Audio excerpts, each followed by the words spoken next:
Darkness clings to history like dust on forgotten pages, and some stories, no matter how deeply they are buried, have a way of clawing their way back to the surface.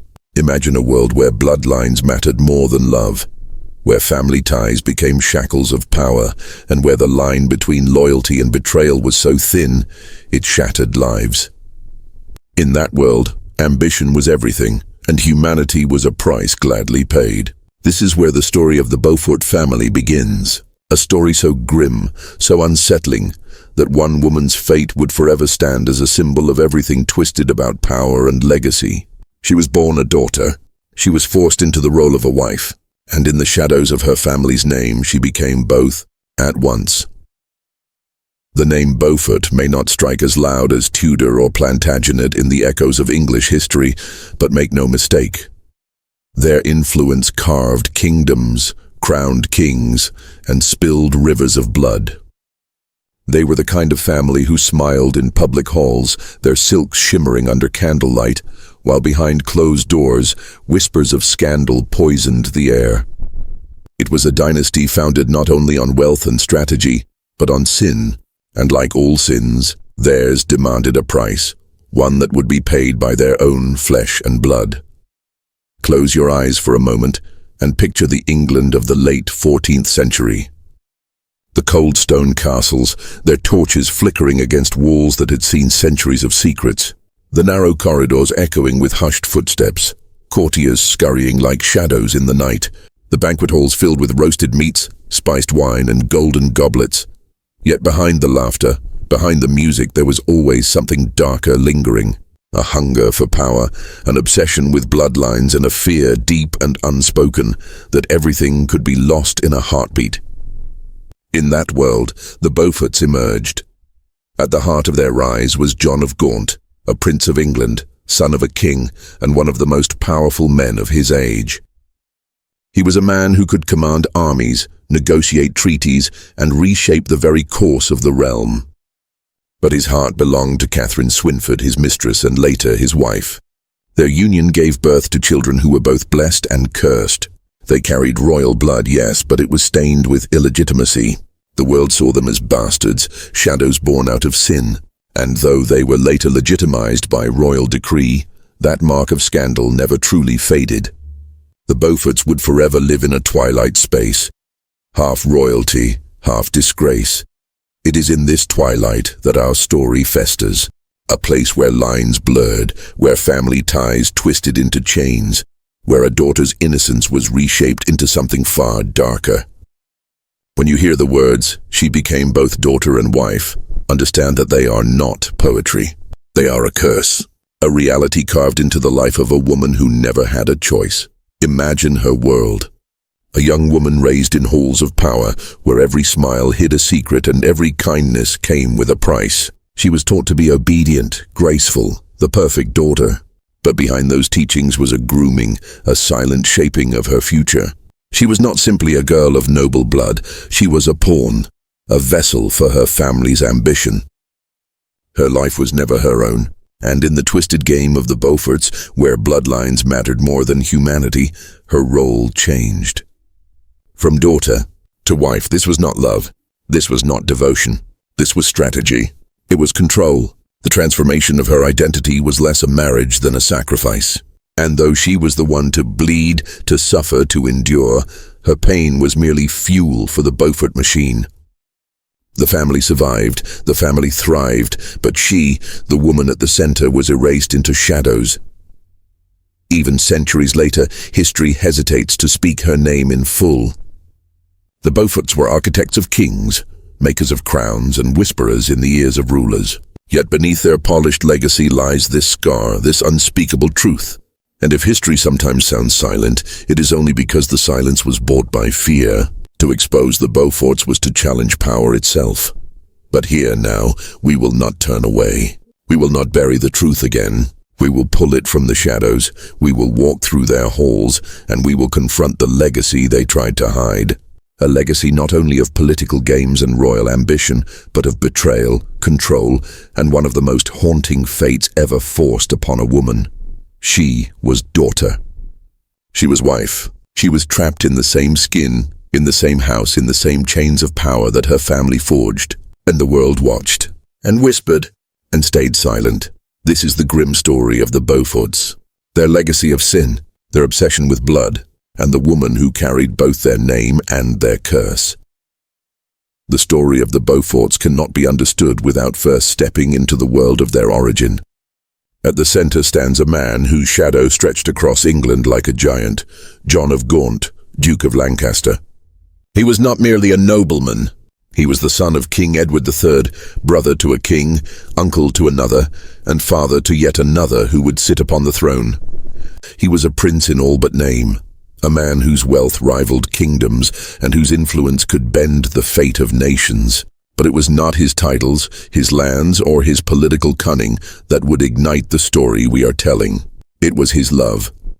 John of Gaunt's heart belonged to a woman who was never meant to stand beside him as his equal. Her name was Catherine Swynford. She was no queen, no duchess by birth. She was a widow of lower nobility, a governess in John's household, tasked with caring for his children. She moved quietly in the background, her presence meant to be invisible, dutiful, unremarkable. And yet to John she became everything. Against the expectations of court, against the whispers of the nobility, he fell deeply, dangerously in love with her. Their love was not discreet. For years, Catherine was his mistress, her position known but never acknowledged in polite society.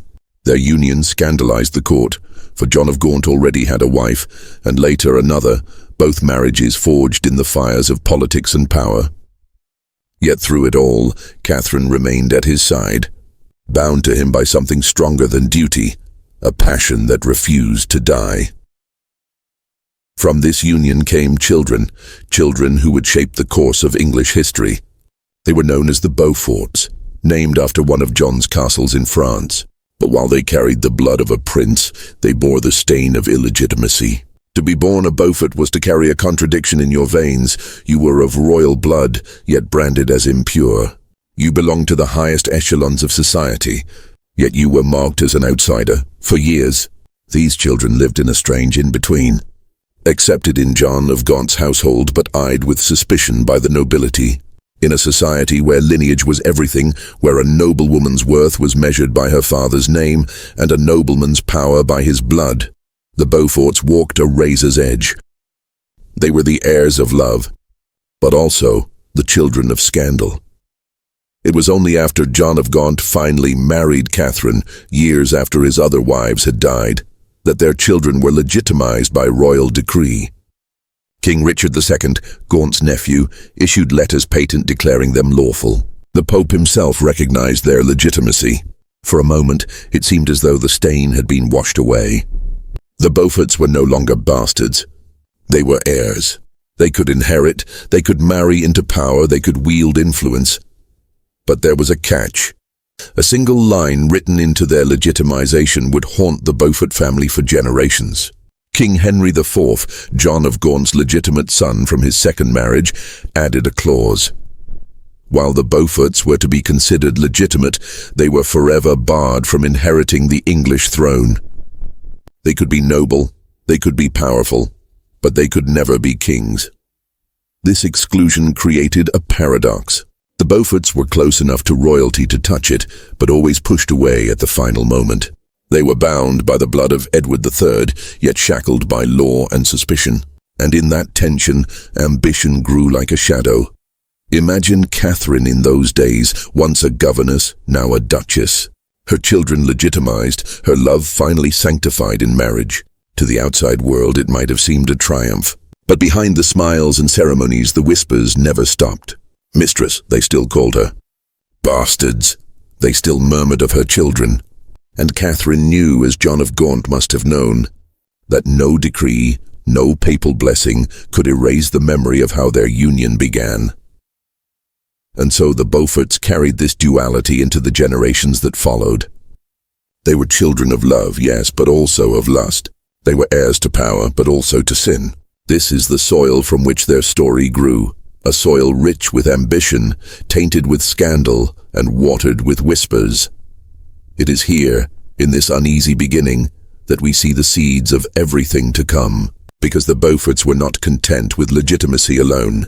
They would claw for power, carve their names into history, and bind themselves to the throne of England by any means necessary. And when the world denied them, when kings sought to keep them in the shadows, they turned inward. They looked not to strangers but to themselves to preserve their line. Blood cold to blood, even when it should not have. And in that decision, in that desperate obsession to keep their power contained, a daughter would be lost to the roles forced upon her. This is the true legacy of John of Gaunt and Catherine Swynford. Not only the romance that defied the world, but the curse it left behind. The Beauforts would always be caught between legitimacy and scandal, royalty and disgrace, and in that space, their darkest chapters would unfold.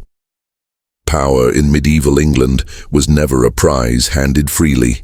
It was seized, clawed, and wrestled from others with a mix of steel and strategy. For the Beauforts, whose blood carried both the royal line of Edward III and the stain of illegitimacy, ambition was not just a desire, it was survival.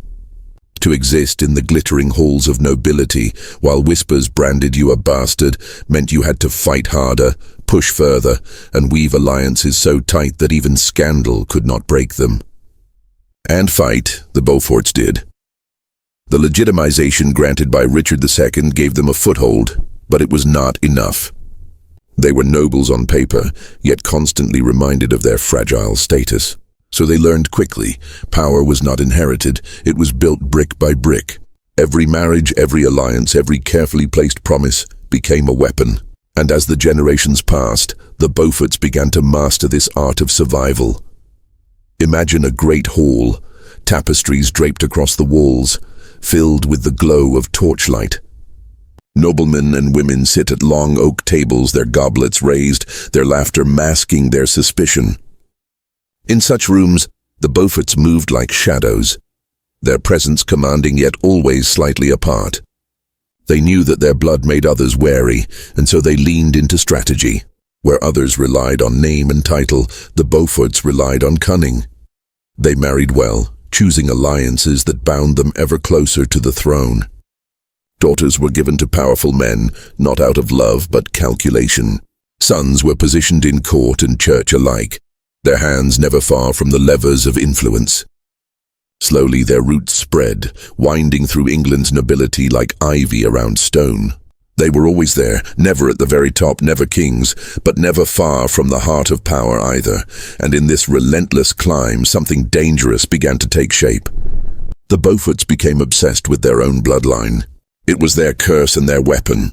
Because they were barred from the throne, because whispers of illegitimacy lingered, they believed their survival depended on purity, on closing ranks, on ensuring that what they had could never be diluted.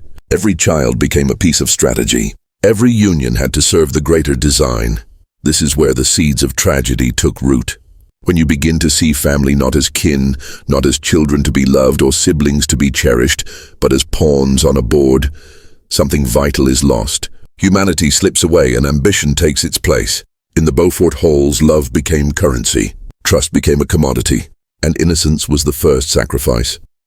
Consider their place in history during the late 14th and early 15th centuries. As England descended into chaos, kings overthrown, dynasties challenged, the Beauforts positioned themselves carefully. Henry IV may have barred them from the throne, but they became his loyal supporters. They stood behind the Lancastrian line, weaving their fates with it. It was through their loyalty and ambition that they placed themselves at the heart of the Wars of the Roses that would follow. One of the bloodiest conflicts in England's history. But beyond politics, within the private walls of their estates, the obsession with power pressed down like a weight. A Beaufort child was never truly free. Sons were raised to believe their duty was not to themselves but to the family. Daughters were groomed from birth, their beauty and innocence treated as tools to secure bonds with powerful houses. And when there were no alliances to be gained from the outside, the Beauforts looked inward.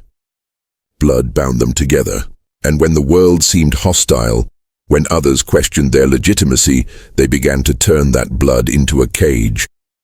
It is here that the story darkens. The Beauforts' desire to preserve their line at any cost twisted natural bonds into unnatural roles. A daughter was no longer simply a daughter. She was a vessel for power, a continuation of the line, an offering in the family's desperate prayer for survival. And when ambition outweighs morality, when legacy outweighs love, the lines blur. She became the pawn. She became the sacrifice. She became both daughter and wife. This was not a sudden fall into darkness, but a slow erosion, a corrosion of values. Step by step, generation by generation, the Beauforts' ambition chipped away at the foundations of what family should be. And though the world outside admired their rise, their influence, their place in the court, behind closed doors, there was a price being paid in silence. The price of humanity. As England's politics turned violent, as noble houses clashed, the Beauforts strengthened their grip. But with every gain, with every marriage of strategy, with every alliance sealed in whispers and shadows, the walls closed tighter around those trapped within. And it was within those walls that the young woman at the center of our story found herself. Born into privilege, but bound by ambition, raised as a daughter, reshaped as a wife. The Beauforts had secured their place in history, but in their hunger to rise, they planted a curse in their own bloodline. A curse that would not only haunt them, but destroy the lives of those most innocent. She was born into stone walls and candlelight, into a house where tapestries told stories of kings and saints, but where the real stories were whispered in shadows. From her very first breath, she carried a name heavy with contradiction, Beaufort. To the world, it was a badge of nobility, a link to the mighty line of Edward III. But within the cold corridors of her own home, it was a reminder that her blood was both royal and tainted, legitimate yet scarred with scandal. As a child, she did not understand these whispers. To her, the halls of her family's estate were a maze of wonder. She would press her hands against the stone walls, tracing the cold surface, pretending they were alive and listening. The banners hung high above seemed like dragons poised to take flight, and when she heard the echo of her own footsteps, she thought the castle itself was speaking back to her. She was, after all, only a girl, innocent, wide-eyed, curious, but innocence has no place in a family bound by ambition. From the moment she could walk with grace, she was taught that she was not simply a daughter. She was a piece of the Beaufort legacy, a vessel for their power, and every gesture she made had to reflect that. Tutors corrected her posture, her speech, her smile. Servants whispered behind her back, some with pity, others with envy. And always, always, her family's eyes were on her, not with warmth, but with calculation. Her father, stern and commanding, was a man of presence. He could fill a room with his silence alone. To the world, he was a figure of authority, a noble who carried the Beaufort pride like armor. But to her, he was distant, untouchable.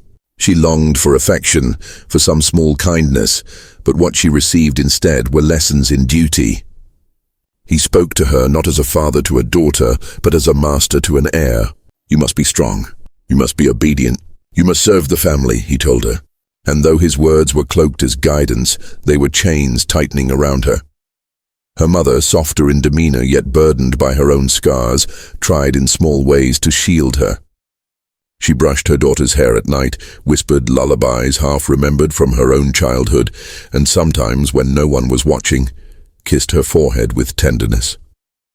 But even she knew the truth. Love had no power in the face of the Beaufort name. When her husband's commands echoed through the halls, her mother's silence was her only protection. And silence in its own way was a prison. As the girl grew, so too did the expectations. She was dressed in silks that shimmered in torchlight, trained to move like a queen even though she was not one. Her laughter, once free and unguarded, became careful, measured. Her dreams, once filled with childish fantasies, began to fade beneath the weight of duty. She understood, even before anyone told her directly, that she was not living for herself. She was living for the family, and yet deep within her the heart of a child still beat. She would sneak away to the gardens when she could, hiding among the roses and breathing in their scent as if it were freedom itself. She would watch the sky, tracing constellations with her eyes, wondering if somewhere beyond those stars there was a life where she could simply be a girl, not a Beaufort. But the stars could not hear her prayers. The walls of her home always pulled her back. her fate began to reveal itself in subtle ways. The glances her father gave her, not of warmth but of assessment, as though weighing her value. The hushed conversations she overheard in darkened corridors, where her name was mentioned not with affection, but with strategy. She was being groomed, shaped, and prepared for a role she did not yet understand. She thought she was being raised as a daughter, but slowly, silently, the lines blurred. The day she realized her life was no longer her own came not in a grand revelation but in a quiet moment. She had just turned 14, and during a feast she sat beside her father at the long table. The hall was alive with music, laughter, and the clatter of goblets, but she felt the weight of his hand rest on hers. It was not the touch of a father, it lingered too long, pressed too firmly. She froze, her heart pounding, her gaze fixed on the flickering candles. Around them no one spoke. No one stopped it. Silence was complicity, and in that silence her world began to crumble. From that day forward her innocence unraveled piece by piece. She was no longer shielded by childhood. She could see now that she was not being raised to marry into another house, not being prepared to serve as a political bridge like so many noble daughters. Her role was far darker. Her destiny was being carved not by love, but by obsession, by control, by ambition so ruthless it consumed even the natural boundaries of family. In the stillness of night, she would cry silently into her pillow, the cold air carrying her sobs into the emptiness. She wanted to run, to escape the fate that was tightening around her. But where could she go? The world outside was hostile, and the family's name was both her prison and her curse. She was a daughter in name only. In truth, she was already something else, and so her fate was sealed. The line between innocence and betrayal, between daughter and wife, blurred until it vanished. She was no longer seen as a child, nor even as a person. She was seen as a vessel, a pawn, a possession. This was the beginning of her transformation, the cruel twisting of her life into roles no one should ever endure. She was the daughter who would be made the wife. The line had been crossed, and once crossed, it could never be redrawn. What had once been a home now became a cage. What had once been a father's presence now loomed like a predator's shadow. She was no longer the girl who laughed in gardens or whispered prayers to the stars. That girl was buried, smothered beneath the weight of betrayal. Every touch, every glance, every word now carried a venom she could not name but could feel in her bones. Her childhood was over, not through the slow erosion of time, but through a violent fracture of trust. At first, she tried to make sense of it. She told herself it was a mistake, that perhaps she had imagined it, that fathers were stern and strange in ways daughters could not always understand.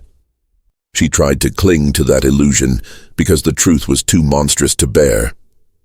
But illusions cannot survive the repetition of cruelty. The touch came again. The command came again. The silence of others remained. And so she understood. This was not a mistake. It was her life now. What followed was not simply sorrow, it was a tearing apart of the soul. She lived two lives, one for the world and one for herself. By day, she was the obedient daughter, walking with grace, smiling when expected, lowering her eyes when spoken to. She sat at feasts, attended prayers, and performed her duties with the careful precision drilled into her since childhood. But by night, when the halls grew silent and the candles burned low, she was trapped in a darkness where her role shifted into something unspeakable. Her mind became her only battlefield. She would lie awake for hours, staring at the ceiling, her thoughts spinning. She tried to remember the days when she felt safe, when her mother's voice had soothed her, when the garden roses had smelled like freedom. But those memories were slipping away, becoming ghosts she could not hold on to. The betrayal had poisoned them, turned sweetness into rot. Even her mother's face, once a source of comfort, now seemed complicit. Why did she not stop it? Why did she not fight? Perhaps she too was bound by the family's silence. Perhaps fear had made her mute. The girl began to fracture. One part of her clung desperately to what remained of her innocence, whispering prayers, begging God to intervene. But another part, the darker, angrier part, began to take root. That part told her there was no rescue coming, no savior waiting. She would have to endure. She would have to learn how to hide her pain, how to carry it like armor. And in that endurance, the seeds of bitterness began to grow. Every betrayal deepened the torment, and every torment hardened her heart. She no longer cried in the night, tears felt wasted. Instead, she became quiet, watchful, her silence sharper than any scream. She learned to read the faces around her, to sense the shifting currents of power in her household. She saw how servants turned away, how courtiers pretended not to notice, how her family's ambition devoured them all. She realized she was not the only victim, merely the most vulnerable one.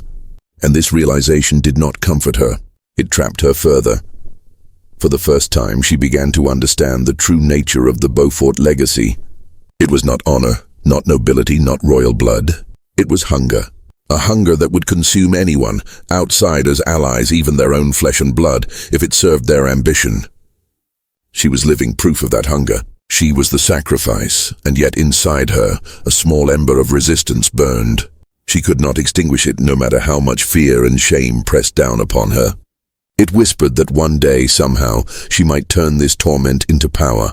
That if she could survive the unthinkable, she could survive anything. But survival had a cost.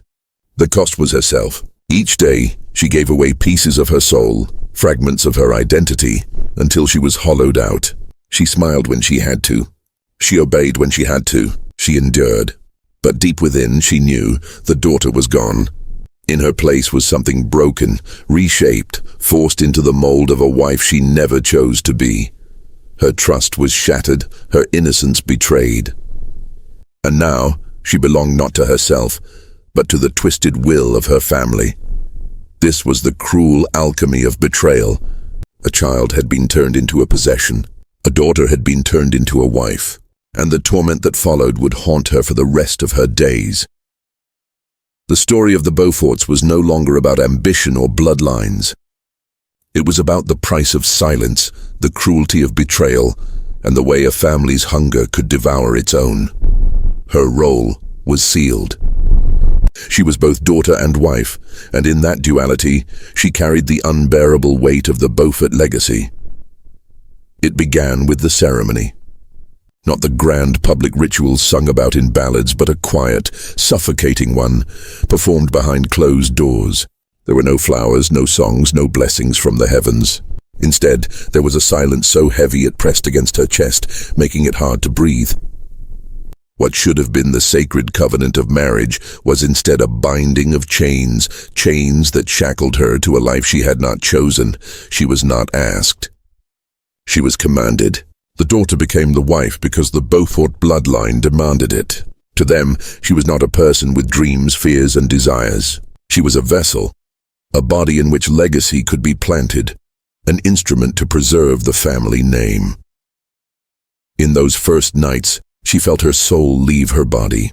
She became a spectator to her own existence, watching herself from far away, as though the torment belonged to someone else.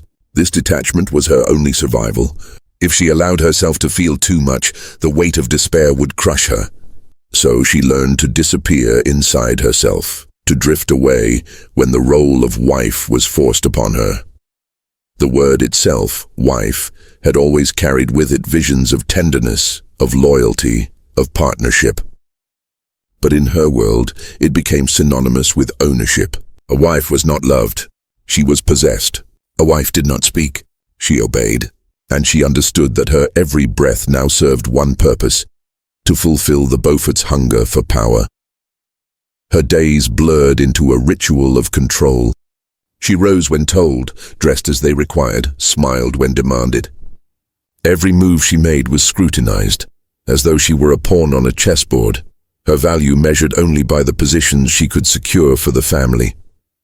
She was paraded when convenient, hidden when scandal threatened. And in the shadows, she was reminded again and again that she no longer belonged to herself. The nights were worse. Each one etched deeper scars into her spirit.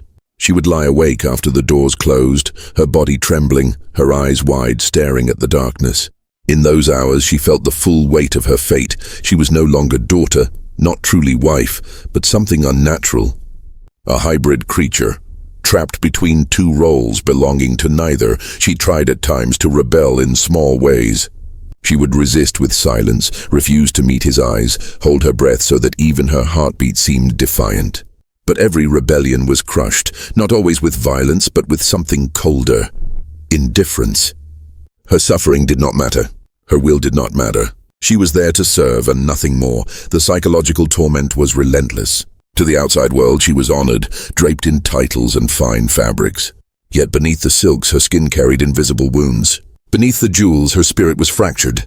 No one dared speak of it aloud, but in the hushed corridors of the court, whispers grew. They saw the hollowness in her eyes, the stiffness in her movements. They wondered, but they did not act. To challenge the Beauforts was to invite ruin, and so silence became complicity.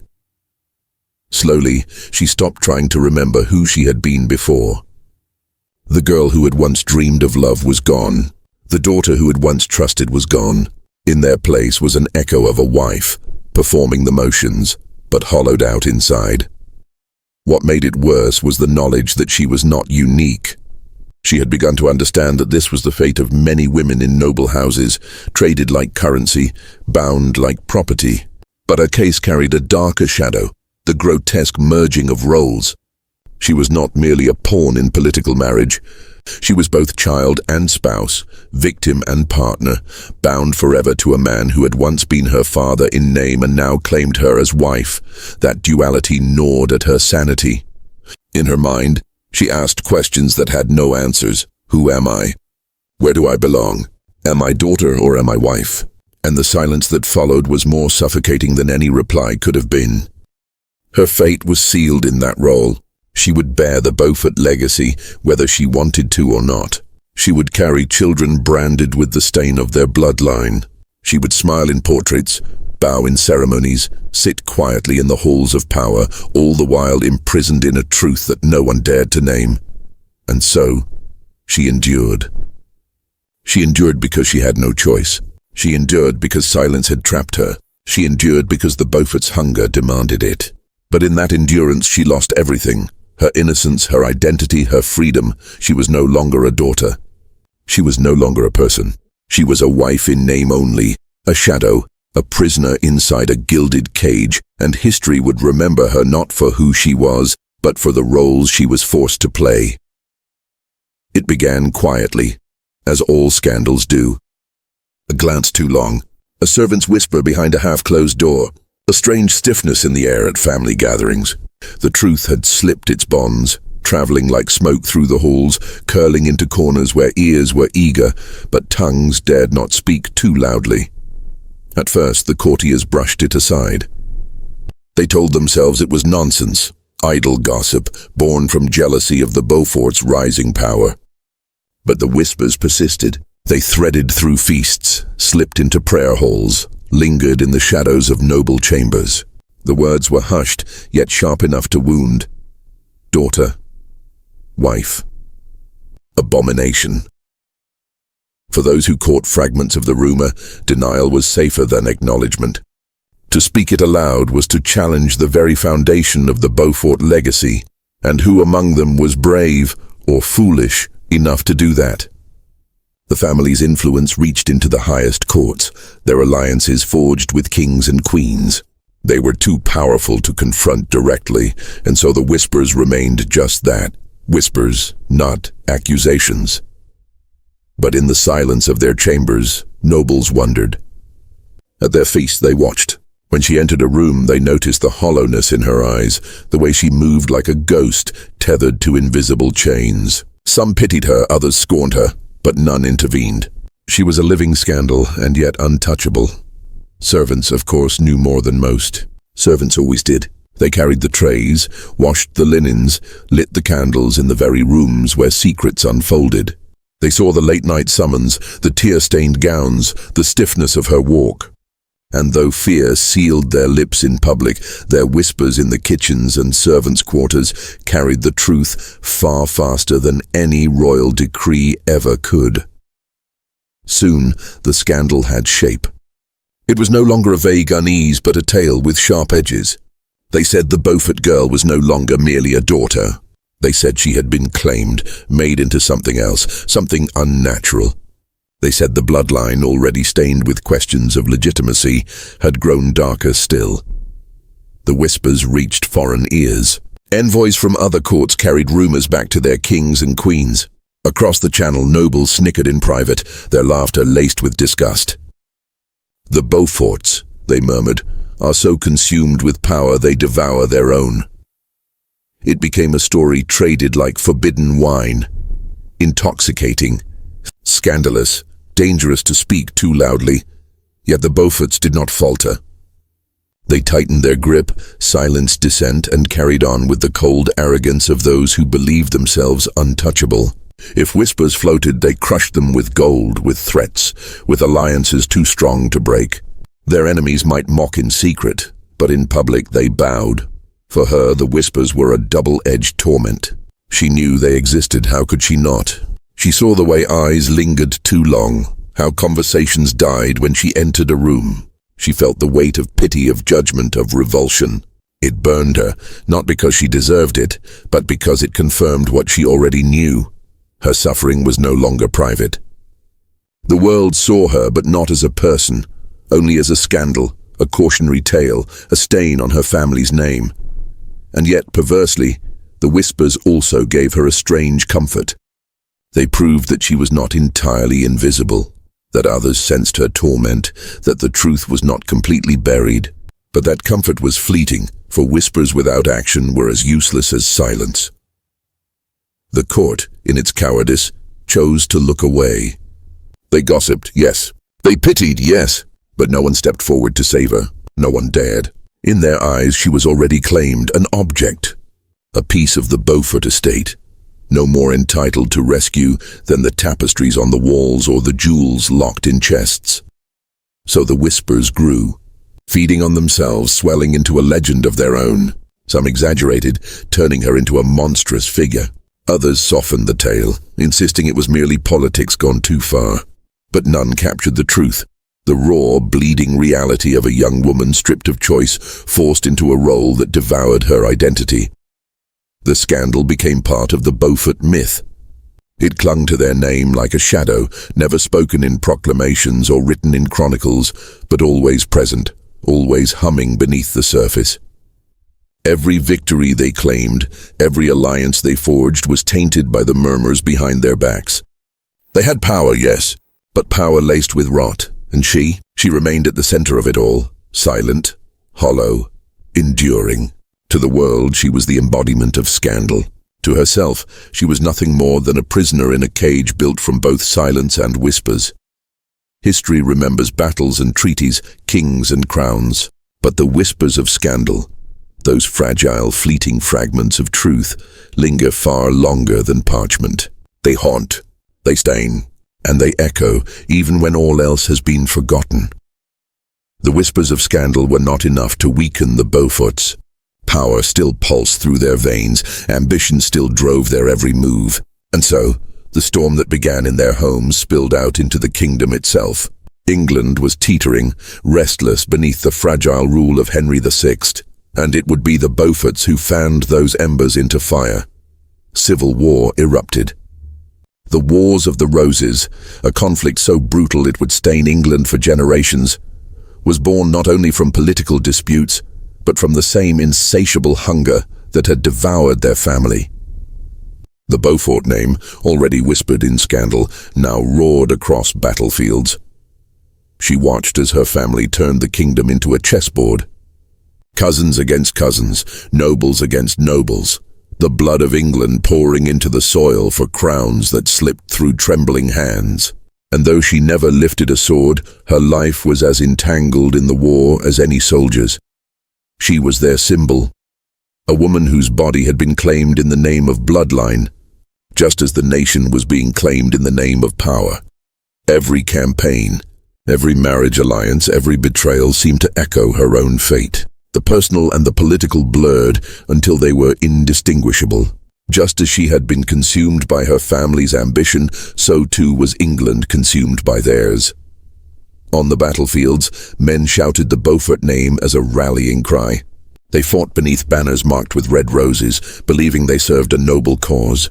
But behind those roses lay rot, Just as her beauty had been paraded while her suffering was hidden, so too did the Beauforts cloak their greed in the language of loyalty and justice. For her, the war was a haunting reflection of her own torment. The betrayals she had endured in silence now unfolded on a national stage.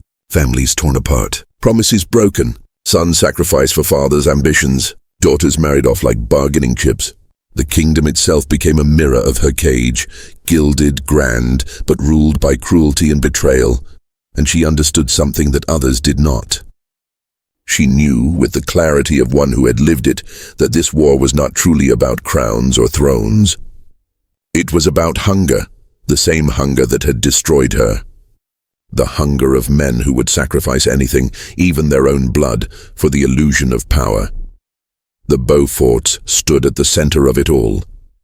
Margaret Beaufort, another woman caught in their web, pushed her son's claim with the same relentless fire.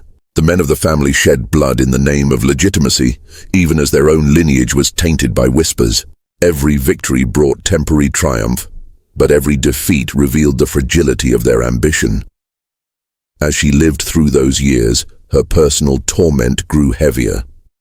The war gave her no escape, only more reminders of her captivity. Castles filled with soldiers echoed with the same silence that had haunted her childhood. The same manipulation, the same fear, the same betrayal played out again and again, only now on a scale so vast that no corner of the kingdom was untouched. She wondered often if anyone saw the parallels. Did they realize that the kingdom itself had become what she was? A prisoner, stripped of innocence, broken by betrayal, used for ambition. Did they see that England was now both daughter and wife, claimed by one hand, torn by another, unable to escape the grip of men who fed upon its lifeblood? The battles raged on, towns burned, noble houses crumbled, families mourned sons and brothers who had died for causes they did not fully understand. And still, the Beauforts pressed forward, their hunger never satisfied, their ambition never quenched. And she, the silent figure at the heart of their scandal, endured. Her existence had become part of their myth, her suffering folded into their story of power. The whispers that had once shamed her now fueled rumors of curses, of divine punishment, of a family doomed by their sins. Some said the wars themselves were the price of what had been done to her, that England bled because the Beauforts had defied the natural order, had broken the sacred bond of family. Whether curse or coincidence, the truth was undeniable. Her torment and the kingdom's torment were intertwined. As she withered within her gilded cage, so too did England wither beneath the weight of endless war. And just as she had once asked herself who she was, daughter, wife or nothing at all, so too did England question what it had become. A kingdom divided, betrayed by those who claimed to protect it, hollowed by the same hunger that had hollowed her. The Wars of the Roses would rage for decades, drowning the land in blood. And though history would record kings and battles, victories and defeats, the truth of it all lay in her story. The Beaufort's ambition had destroyed not only her, but the nation itself. And still, the war was not the end. For the legacy of her suffering, like the legacy of the Beauforts, would stretch far beyond the battlefield. Legacies are often spoken of in gilded terms: lineage, triumph, inheritance. But the legacy of the Beauforts was not written in gold or glory. It was written in silence, in scandal, in the quiet suffering of a woman whose fate had been twisted beyond recognition. And that legacy did not end with her life. It lived on, festering, shaping the family's future like a curse carved into their blood. Her story, though buried in half-truths and whispers, lingered in the minds of those who knew. It clung to the Beaufort name, invisible yet inescapable. Every time their ambitions pushed them closer to the crown, the shadow of her suffering followed. It was as though fate itself refused to let them rise cleanly, dragging their sins behind them like chains. Children born into the Beaufort line carried more than titles. They carried the stain of what had been done. Though courtiers rarely spoke the words aloud, the knowledge seeped into their eyes when they looked upon Beaufort heirs. Some said the madness of later kings was born from this poisoned root, that the unnatural merging of roles within the family had twisted the bloodline itself. Others whispered of God's wrath, that the wars and betrayals of England were divine punishment for a sin so profound it could never be absolved. And what of her? Even in death she was not freed. No chronicler wrote her name in the bold strokes reserved for queens and noblewomen. Her story was erased, reduced to fragments, stripped of identity. She became less than a person, a cautionary shadow, an unnamed ghost haunting the family halls. But in her very erasure lay the proof of her power. For why erase if not to hide the unbearable truth? The Beauforts tried to cloak themselves in piety and politics. They built churches, funded causes, swore loyalty to kings. They tried to cleanse their name through victories on the battlefield and alliances at court. But nothing could wash away the whisper that clung to them. They had devoured their own. They had sacrificed the sanctity of family for ambition, and no amount of prayer could change that. The Wars of the Roses tore England apart, and though the Beauforts fought ferociously, their influence began to fracture. One by one, their champions fell, their power chipped away, their once bright star dimming. It was not sudden. It was a slow, inevitable unraveling, as if the sins of the past had caught up with them. Piece by piece, for the woman at the heart of the scandal, this was the final bitter echo of her suffering. The family that had stolen her innocence, broken her trust, and forced her into the role of wife would not flourish unscathed. Their hunger had devoured them from within. What they built on her pain crumbled on their children's battlefields. And yet even as they fell, their legacy endured, not in triumph but in warning. Historians and storytellers still circle their tale, unable to look away from the grotesque intersection of power and betrayal. Her silence became their condemnation. Her torment became their curse. Some say ghosts walk where justice was denied. If that is true, then the Beaufort halls are haunted still. Haunted by a woman who was never allowed to be herself, who was claimed as both daughter and wife, whose pain stretched far beyond her lifetime. Haunted by the knowledge that ambition without humanity destroys everything it touches. Her legacy is not just the Beaufort's downfall. It is the darkness that lingers in their name, the stain that centuries cannot wash away. They wanted her silence to erase her.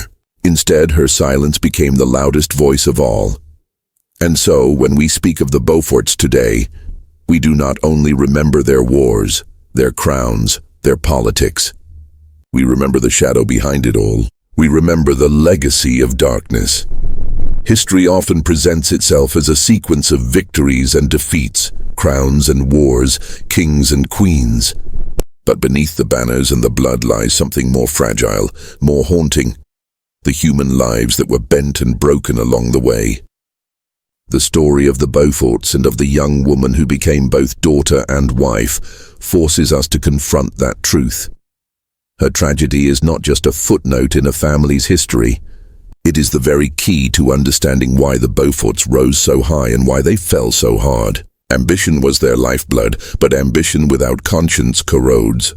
It devours not only nations, but the very people closest to you. In their desperate hunger to secure their line, they turned inward and destroyed the sanctity of family itself. That was their fatal flaw, and the reason their name would echo through history not as glorious victors, but as cautionary ghosts. Imagine her, once again. A daughter, a child of hope, raised to believe in loyalty, trust, and the safety of blood ties. Then imagine the shattering moment when those ties tightened not in protection, but in chains. In that moment she ceased to be simply a person. She became a symbol of how power twists love, how ambition poisons intimacy, and how silence can scream louder than words. The Beauforts tried to rewrite their legacy through politics, through battles, through crowns perched precariously on heads. They wanted England to remember their strength, not their sins. But history does not forget so easily. The Wars of the Roses, the endless betrayals, the rivers of blood. All of it can be traced back to a family that thought itself untouchable, and a secret they tried to bury, and so we are left with a lesson as grim as it is timeless. Power without restraint becomes self-destruction. Bloodlines guarded too jealously turn toxic. And when human dignity is sacrificed in the name of ambition, the cost is never confined to one life. It ripples outward, staining generations. Even centuries later, her presence lingers. Not because we know her every detail, far from it. She has been erased, her name lost, her voice smothered. But sometimes silence is more powerful than any chronicle. Sometimes absence itself testifies. The very fact that her story was hidden, censored, fragmented, tells us how unbearable the truth must have been for those who lived it. And that is her victory, if such a word can be used.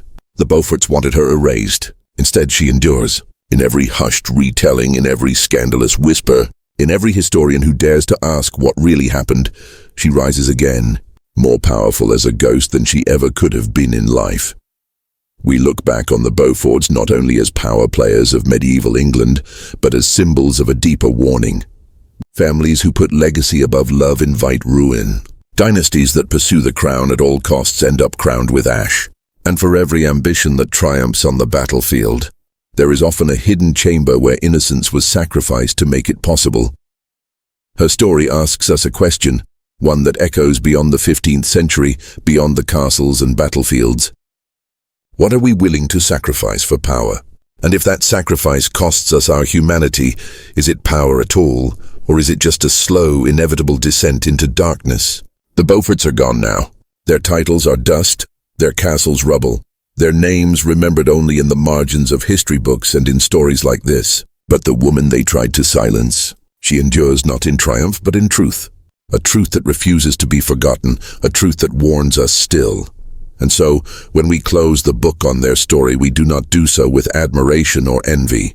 We close it with a shiver, because the lesson of the Beauforts and of the woman caught in their web is clear. Ambition without compassion is a curse. Power without humanity is ruin. And sometimes, the most haunting stories are not about kings or battles at all, but about the silenced voices that history tried and failed to bury. This is the grim lesson of the Beaufort family. This is the legacy of the daughter who became the wife.